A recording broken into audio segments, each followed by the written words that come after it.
Today I'm working on a mandolin, and obviously this is not an electronics project, but I'm a musician, and I've done a little bit of this kind of work before on some musical instruments of different kinds. I restored an old 1935 melody guitar a while back, and it turned out not too bad. I do some setups on guitars and basses and things, and I do some work on other musical instrument electronics.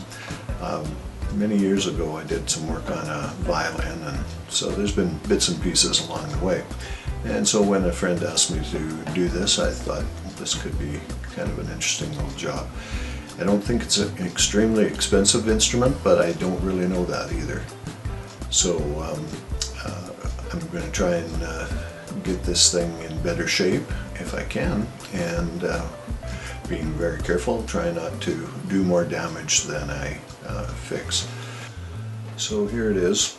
I've loosened off the strings on this, partly because they were pretty tight to start with, and the problem that we have is some cracking around the neck here. Now, maybe I can show you the extent of the problem here. So looking closely at it, you can see that there's cracking on either side of the neck, here and here. And initially what I thought was maybe the neck had come apart, or there was some kind of a separation there. But in looking more closely, it appears that what's happened with this thing is that somehow, maybe it was dropped, I don't know, but that there's a kind of a compression that's occurred from this end to this end, and it has compressed in this spot here. And it doesn't seem to have bent one way or the other. It seems to be have pulled together in a linear fashion, and what that's left it with is, first of all, we've got a spot here where the back has come separated and lifted up, so it's actually overlapping the heel here. And if we look closely at this shoulder here, you can see that there's an overlap here around this edge, and what that appears to mean is that the neck has pushed in, and this neck area here has actually moved inward, and it's just kind of compressed overall. So that, and we can see that's happening on both sides. There and there. So as far as I can tell, what we need to do is to somehow decompress it, move the neck away from the back end of the mandolin. You can also see that compression in these circles here, how they've become disaligned on either side. So what I think has to happen is we have to try to put something inside the sound hole that can push the neck away from the back, and hopefully that will, if I put gentle pressure on it and increase that over time, maybe it'll push apart. So one thing I did in preparation for this was I got a humidifier that I use on guitars, and I put it in the case with it for several days, kept it moist, and tried to see if I could get enough moisture back into this thing that it would move more easily. And you know, possibly the dryness of this thing may have had something to do with what's happened to it. There's a few other little signs, like the ends of the frets are quite rough and sticking out, and I've heard before that that's an indication that it is dried out. So I'm going to take the strings off this and see if I can get something in the sound hole that would allow me to push this apart. I'm thinking of using a turnbuckle, and it just depends whether I can get that in there. The sound hole is only about 2 inches in diameter. So I'm going to take the strings off, and I think one of the easiest ways to do that is just to group the strings together with some tape.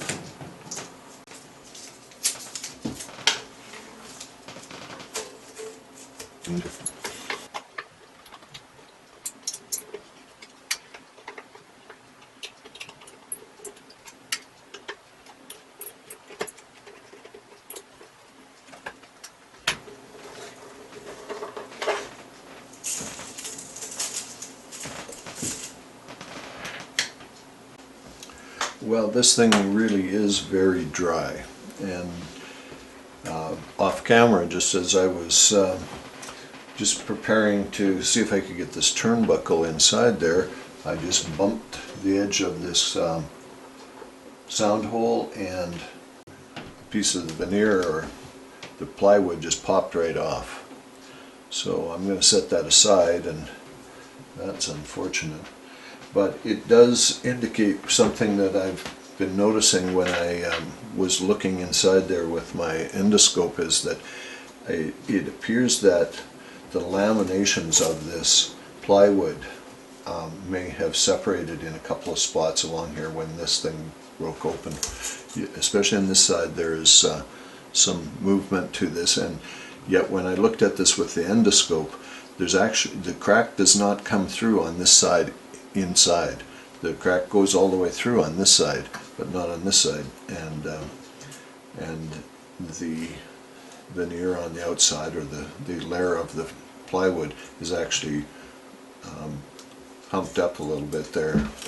So that I'm not sure how I'm going to take care of, but so I will have to be doing some very careful gluing later. So now here's what I've come up with as a possible way to separate this. Is I measured it, and there's about 3 inches from this side of the sound hole to the block inside there, and there's about 6 inches or a little more from this side to the block, and this is a 2-inch hole.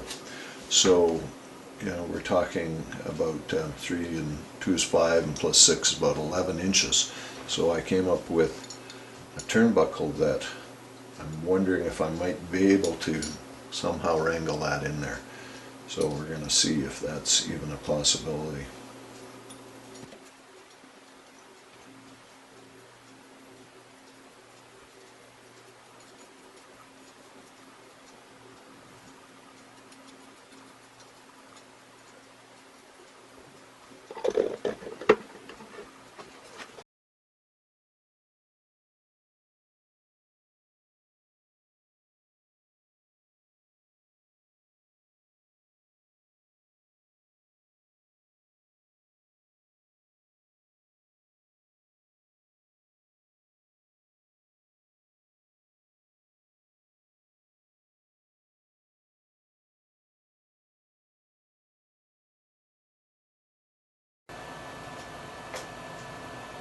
So here's a shot of the inside of this mandolin with the turnbuckle arrangement that I added inside to try and push it apart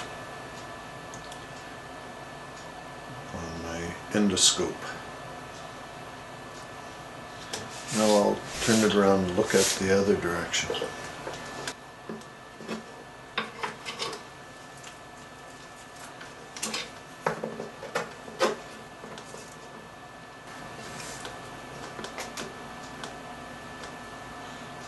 So that's the other end. That's the end of the neck, the block connecting to the neck. So it's pretty much in the middle. The other one's a little off center, but it was very hard to get that straight. So I'm hoping that I can put a little pressure on here gradually and leave it overnight and see if I can get a little bit of movement pushing that apart. So here's the bottom side of this mandolin, and as you can see, the back is separated, and it's actually separated a little bit more since I've managed to moisturize it and also spread things using my turnbuckle jig. Before, I couldn't get that to move down in where I could probably glue it. But before I can glue it, I need to be able to get some of the old glue off in there. But I'm going to try to very carefully work in there and just work out some of the old glue. It's tricky. I have to be careful that I don't damage anything or slip off with this knife.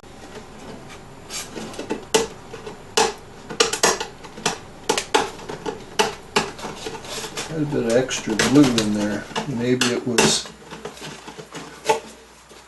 glued before at some point, after it was manufactured, but it's hard to tell. By the way, if you are interested in this kind of thing and learning more about it,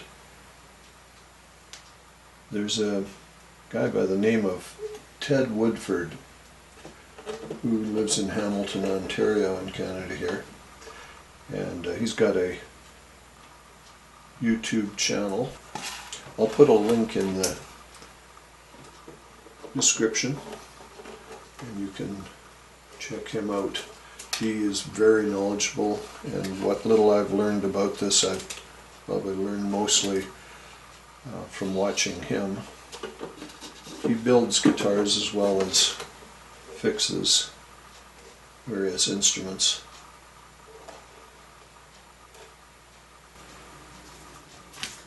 Okay, I've got some clamps here that have nice soft rubber jaws on them, and I'm going to try and put them on in such a way that this will glue up.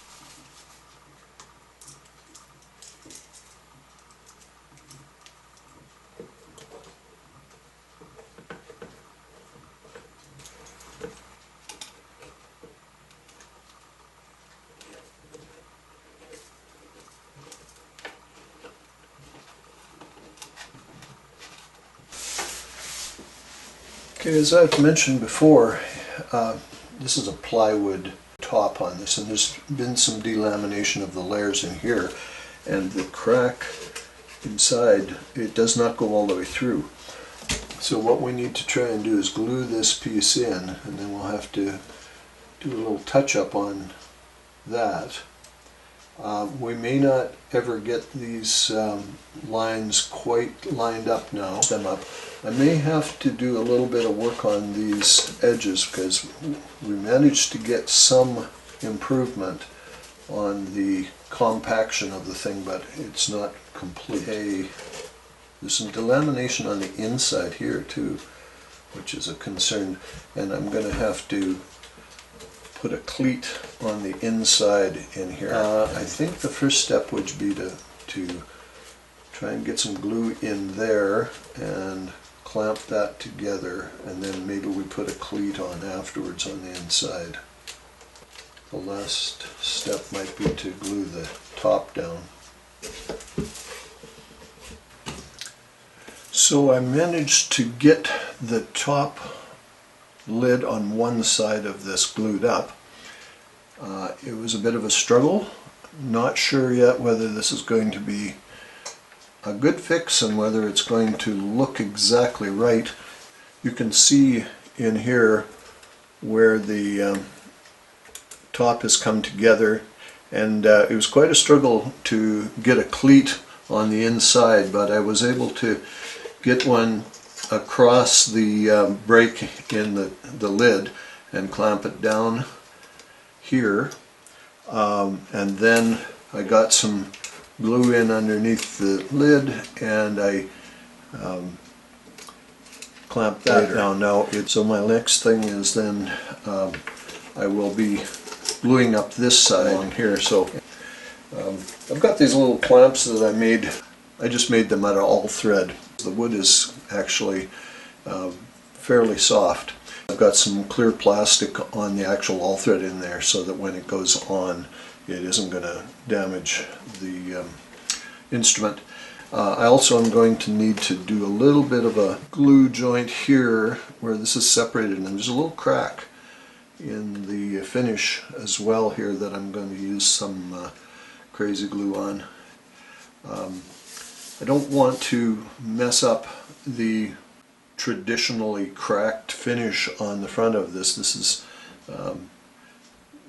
is just the way the instrument is, and you don't want to actually mess with that. You'd have to take it right down to the original wood, and then it wouldn't be an original instrument with its, a road-worn kind of instrument. So I want to preserve as much of that as I can. So I think first of all, while this is still glued up, I think I'm going to just try and get some glue into this crack at the back here. And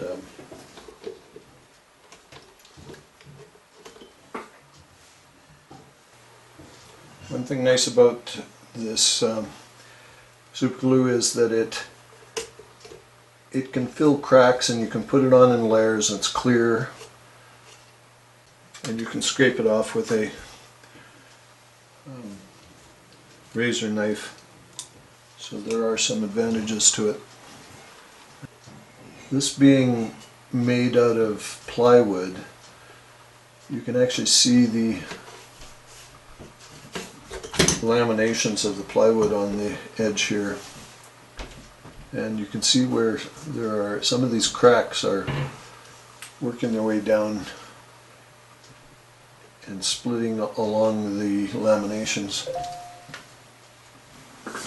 Okay, so I'm going to try and glue up this crack on the other side, and I have to get some glue down in there, so I'm going to try to force some crazy glue down into that crack.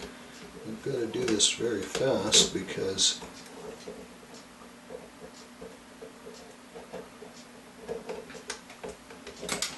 I don't want it to dry before I get a chance to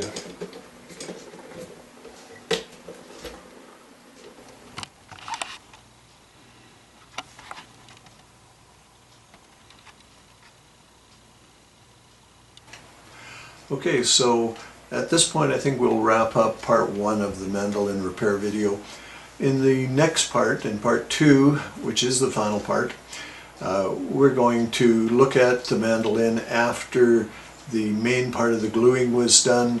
We'll look at how we did some refinishing and filling of cracks on the surface of the mandolin, and how we cleaned up some of the minor damage caused by that. We'll also look at how we refinished some things and resurfaced some of the exterior. And then we're going to put the tuners back on and the bridge and the strings and tune it up, and we'll try it out. So thanks for being with us this time around.